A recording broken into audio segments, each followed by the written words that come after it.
во оваа кампања излегуваме со слоганот "Избери зелено, диши слободно". Да бидеме навистина оние носители, вектори кои што ќе се борат и ќе се заложат за чиста и здрава средина.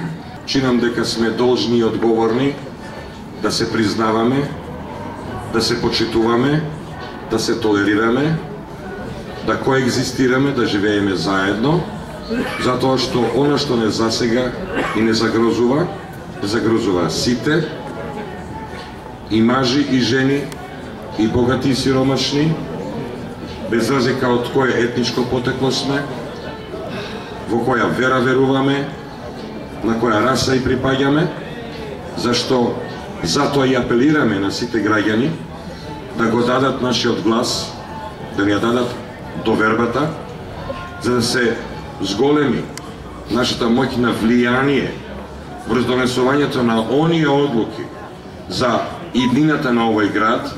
Всушност, токму тоа и поентата. Денко кажа, сакаме појак глас за зеленото во советите.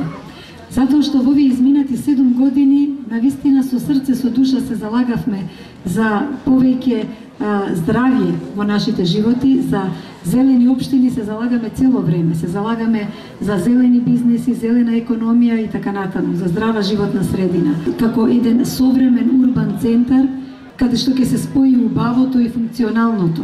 Во тој спој е пресечната точка на еколошкото. Јас само би кажал, значи, во овие избори ќе бидеме толерантни, разумни со сите и одмерени. Благодарам. Прашањето за еднаквите можности помеѓу жените и мажите, и мислам дека е тоа исто еден голем важен дел во зелената опција генерално. И може би единствен кој се занимава со тоа прашање принципиелно е Дом, секако благодарение на нашата председателка која долго години го оди тој пат и вака ни ги подотвара вратите. Меѓутоа, се повеќе како влегувам и јас во тој дел, сваќам колку е тоа навистина важно. Градот Скопје ми е особено мил, почнувајќи од детството, и некои работи кои што ми сметаа, тоа беше причината поради која што ја прифатив понудата на господја Лиљана Поповска. Зашто сметам дека треба да се направат определени освежувања во градот? Точно тоа е зеленото. Затоа да избереме зелено. Јас морам да ви ја кажам приказната за вистинската зелена боја. Зошто мораме да избереме зелена боја и зошто сите мора да кажете на сите да ја изберат зелената боја. Бојата на сонцето, на животот и бојата на водата. Така се создава зелена боја.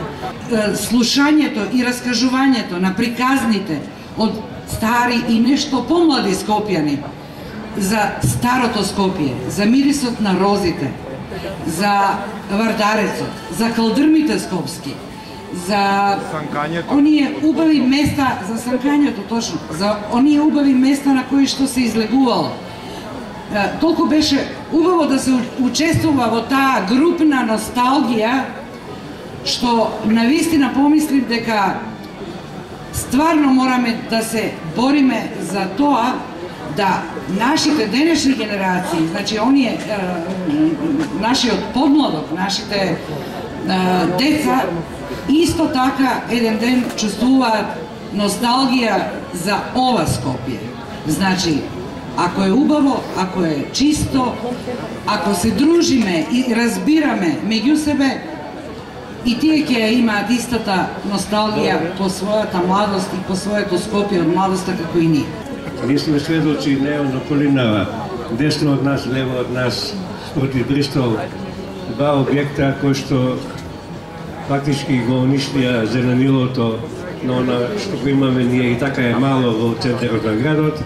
Сега гледаме и на площадот што се случува и некако човек во животот треба некои работи да ги сака. Секојаш кога ќе сака некоја работа, па било колку тешка да биде, со некоја леснотија ја помина. Токму таа зелена филозофија, да кажеме, на зелените, која што ја развиваат, од која што јас учев и сум читал некои книги, сега во дружење во наше уште повеќе, поактуелно ми станува. Затоа велиме, изберите зелено.